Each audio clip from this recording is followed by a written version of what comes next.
Every morning is not a continuation of yesterday. It is a confrontation. You wake up not just into a new day, but into the same unfinished inner dialogue you avoided the night before. What you tell yourself in these first moments determines whether you will live unconsciously repeating patterns or consciously shaping meaning. Tell yourself this first: I am responsible for the direction of my inner life, not for everything that has happened to you, but for what you do with it now. Responsibility is not punishment, it is power reclaimed. When you accept this, excuses lose their grip, and so does self-pity. Tell yourself, discomfort is not danger. Anxiety, doubt, and inner resistance are signals of growth, not signs of failure. The psyche resists change because change threatens old identities. If something within you feels uneasy, it may be because you are standing at the edge of expansion. Tell yourself, I do not need to be liked to be whole. Approval is a poor substitute for authenticity. Each time you betray your inner truth to be accepted, you fracture yourself. Wholeness begins the moment you choose honesty over harmony. Tell yourself, my shadow does not make me evil, it makes me human. The parts you repress do not disappear, they wait. When acknowledged, they become sources of strength, clarity, and grounded confidence. What you face within cannot control you from the dark. Tell yourself, meaning is created through action, not intention. Insight without embodiment is self-deception. Today is not asking for your thoughts, it is asking for your courage. Small, disciplined actions align the inner world with the outer one. Tell yourself, I am allowed to outgrow who I was. Loyalty to the past is often disguised as virtue, but growth demands betrayal of old versions of the self. What once protected you may now imprison you. Tell yourself, I can tolerate uncertainty. The need for certainty is the need for control, and control is fear wearing a mask. When you allow the unknown, intuition sharpens and life begins to respond. Tell yourself, my suffering contains information. Pain is not meaningless. It is unintegrated truth demanding attention. When listened to, it transforms from burden into guidance. Tell yourself, I choose inner authority over external validation. No one else can tell you who you are becoming. The moment you stop asking for permission, your voice strengthens. Tell yourself, I am not late to my life. Timing is psychological, not chronological. Growth happens when readiness meets responsibility. Tell yourself, I will not abandon myself today, even if others misunderstand, even if the path feels lonely. Self-abandonment is the deepest wound. Self-loyalty is the deepest healing. And finally, tell yourself, I will live this day consciously, not perfectly, not fearlessly, but honestly. And that is enough to begin transformation. Every morning before the world demands your attention, there's a quiet, intimate moment where the mind is most malleable, most receptive, and most honest. In these first few minutes, the words you speak to yourself are not just idle thoughts. They are seeds planted directly into the soil of your unconscious. The unconscious is not passive. It is the architect of your behaviors, choices, and emotional patterns. It does not reason in the language of logic. It responds to repeated signals, to narratives, and to the subtle commands you give yourself before breakfast, before distraction, before the day asserts itself. When you tell yourself that you are capable, resilient, and worthy, you are giving the unconscious permission to orchestrate your day around those truths. Conversely, if your first words are doubt, fear, or self-reproach, the unconscious listens just as intently, preparing you to meet challenges as if they were insurmountable, reinforcing patterns of avoidance and self-sabotage. This self-talk is not trivial. It is the blueprint for how you perceive yourself and interact with the world. The unconscious does not differentiate between imagined and real experiences. When you repeatedly tell yourself you are powerless or unworthy, it treats those statements as factual directives, subtly guiding your attention, your posture, and your decisions toward the outcomes that confirm that belief. On the other hand, when you engage in intentional, affirming self-talk, you are not pretending, you are programming the mind to recognize opportunities, to withstand discomfort, and to assert agency even in situations that previously felt impossible. It is a quiet form of influence, invisible yet potent, shaping emotional tone, focus, and behavioral patterns throughout the day. The power of morning self-talk lies in its capacity to align the conscious and unconscious mind. Conscious intentions are fragile. They are easily disrupted by the unpredictable events of life. But when the unconscious is primed through deliberate language and thought, it becomes a co-creator rather than a saboteur. Patterns of procrastination, avoidance, or self-doubt begin to dissolve, not because they are argued away, but because the unconscious has been rewired to recognize different possibilities, to respond differently to stress, and to pursue growth rather than comfort. Over time, this practice compounds. Days become weeks, weeks become months, and the repeated morning dialogues form a structure of self-perception that supports resilience, creativity, and psychological wholeness. Each morning is therefore an opportunity to reclaim agency over your inner life, to consciously direct the currents of your unconscious mind rather than remain subject to them. The simple act of choosing your words in the first moments of wakefulness is an act of self-authorship, a declaration that your inner world will not be left to default programming. It is through these daily, intimate conversations with yourself that the shape of your life is first imagined and later manifested. Responsibility is often misunderstood as a burden, a weight imposed by circumstance or morality, but in truth, it is the single most direct path to reclaiming personal power. When a person assumes responsibility, they are not accepting blame for everything that has ever happened to them. They are accepting control over what they can influence, their choices, their responses, their inner state. Blame is passive. It hands your power to forces outside yourself. Responsibility is active. It returns that power to you. The moment you stop waiting for the world to fix itself or for others to acknowledge your worth, and instead look inward to what you can do, you reclaim agency. Power is not something granted by circumstance or approval. It is something cultivated in the spaces where you take ownership of your life. Many people confuse responsibility with guilt, and this confusion is subtle but corrosive. Guilt is a psychological weight imposed when the ego interprets actions as moral failures, when it sees consequences as punishments rather than signals. Responsibility, on the other hand, is a conscious recognition of causality and potential. When you embrace responsibility, you stop seeing yourself as a victim of circumstances and begin seeing yourself as a participant in your own evolution. Every action, every choice, every response becomes a tool through which you shape your world rather than being shaped by it. Taking responsibility restores clarity. When you stop projecting your challenges onto others, you see the patterns within your own mind, the recurring behaviors, and the areas where change is possible. This clarity is power. It allows you to act with foresight rather than reaction, to make decisions aligned with your long-term vision rather than short-term impulses or fears. Responsibility also liberates you from the paralyzing grip of guilt. Guilt keeps you in a state of stagnation because it looks backward, punishing the self for what has already happened. Responsibility looks forward. It transforms insight into action. When you act responsibly, you are no longer at the mercy of circumstance, because each choice becomes an expression of your values, intentions, and priorities. You build trust with yourself, the most essential trust, because you know you can meet life as demands with awareness rather than avoidance. This trust is a form of inner power, subtle but unshakable. The more consistently you take responsibility, the less fear dictates your life, because fear thrives in environments where control is surrendered to others. Power restored through responsibility is not loud or showy. It is steady, resilient, and deeply rooted in self-knowledge. It is the quiet recognition that you are the author of your life as narrative, and while you cannot control every event, you can control your engagement with it. Ultimately, embracing responsibility transforms perceived weakness into strength, chaos into order, and disempowerment into self-mastery, all without the burden of guilt that comes from misunderstanding its purpose.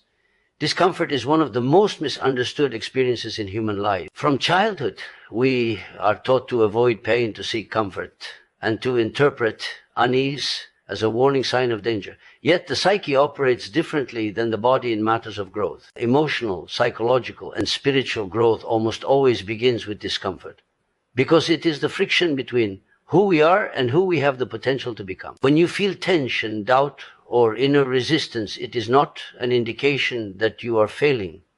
It is a signal that something within you is being asked to expand.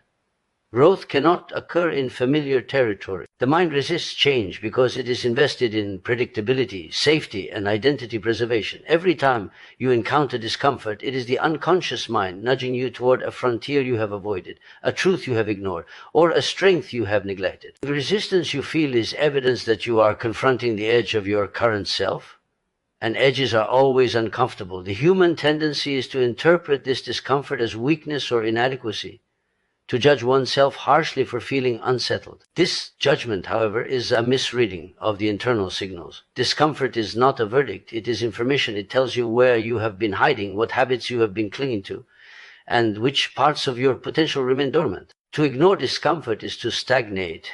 To chase only ease is to reinforce limitation.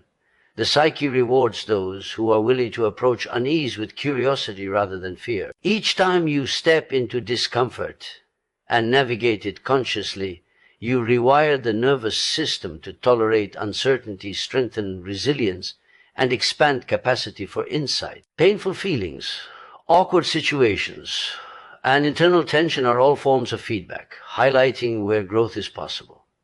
This is why discomfort often precedes breakthroughs in self-understanding, creativity, and achievement. Those moments when you feel most unsettled are often the moments when your psyche is preparing for transformation. The discomfort signals a breaking of old structures that can no longer contain your evolving self. It is a precursor to integration, insight, and authentic expansion. The people who achieve lasting growth are not those who avoid challenge. They are those who lean into it, who interpret inner friction as a compass rather than a critique. When discomfort is understood in this way, it loses its power to paralyze and becomes a catalyst for progress. It teaches tolerance, endurance, and courage. It fosters the recognition that failure is not the natural interpretation of tension. Stagnation is. Discomfort, when approached intentionally, becomes a teacher, a guide, and an essential companion on the path of transformation. It signals that the old patterns, identities, and defenses are no longer sufficient, and that something more expansive is calling to be born through you. The shadow is the part of ourselves we deny, suppress, or reject, the thoughts, impulses, and emotions that society, upbringing, or egoic preference has labeled unacceptable. It is not evil, but undeveloped, unacknowledged, and often feared. Yet the shadow is not an enemy. It is a hidden source of power and truth, and integration of it is essential for psychological wholeness. Every time you resist your shadow, you create internal conflict, tension, and fragmentation. The denied aspects of yourself do not disappear. They operate beneath consciousness, shaping your behaviors, decisions, and emotional responses without your awareness. They appear in moments of projection, judgment, or unexplainable reaction, often causing confusion and self-criticism. True strength begins when you stop avoiding these parts of yourself. Shadow integration is the courageous act of facing what you have hidden, owning what you have denied, and allowing it to inform and enrich your conscious self. This process does not mean indulging destructive impulses without discernment, but acknowledging their existence, understanding their origin, and consciously choosing how to channel their energy. When the shadow is integrated, it becomes a wellspring of authenticity. You no longer need to perform or pretend to maintain an identity that conforms to external expectations. Instead, your actions and choices emerge from a deeper alignment between conscious intentions and unconscious truths. Authenticity requires that you confront discomfort, guilt, and fear, because these are the markers of shadow presence. To embrace the shadow is to embrace your wholeness, including the contradictions and complexities that make you human. Integration transforms inner conflict into inner strength.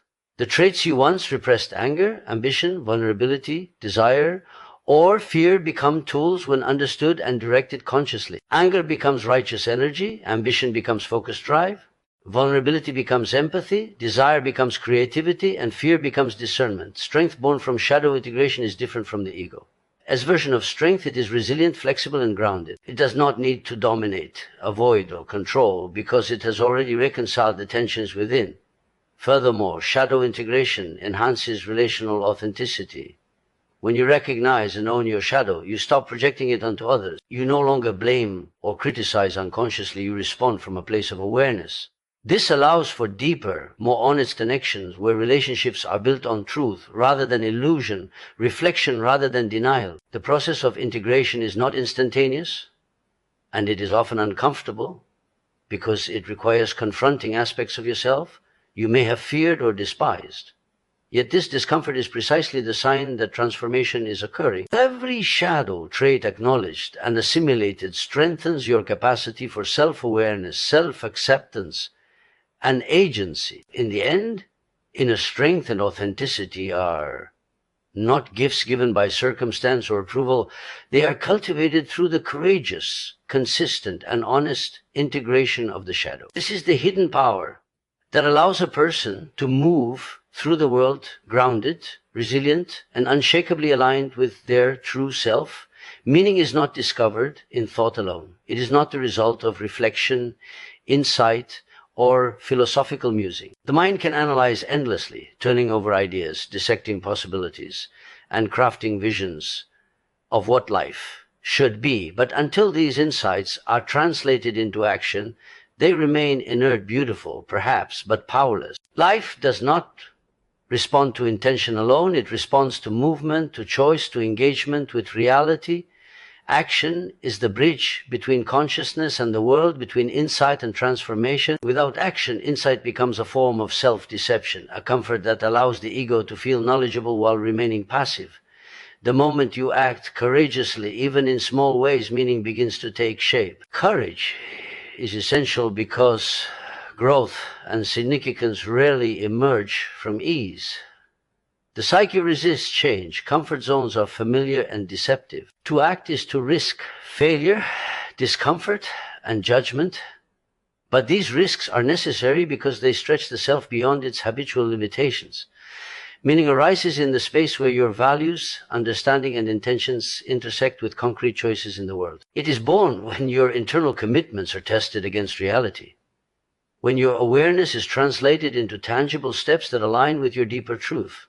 Passive insight, no matter how profound, does not shape character, influence circumstance, or integrate the unconscious. It is through repeated, deliberate action that the unconscious recognizes alignment, that neural pathways form, and that your psyche comes to embody the truths your mind has glimpsed. Each act of courage, integrity, or disciplined effort reinforces the connection between who you understand yourself to be and who you actually become.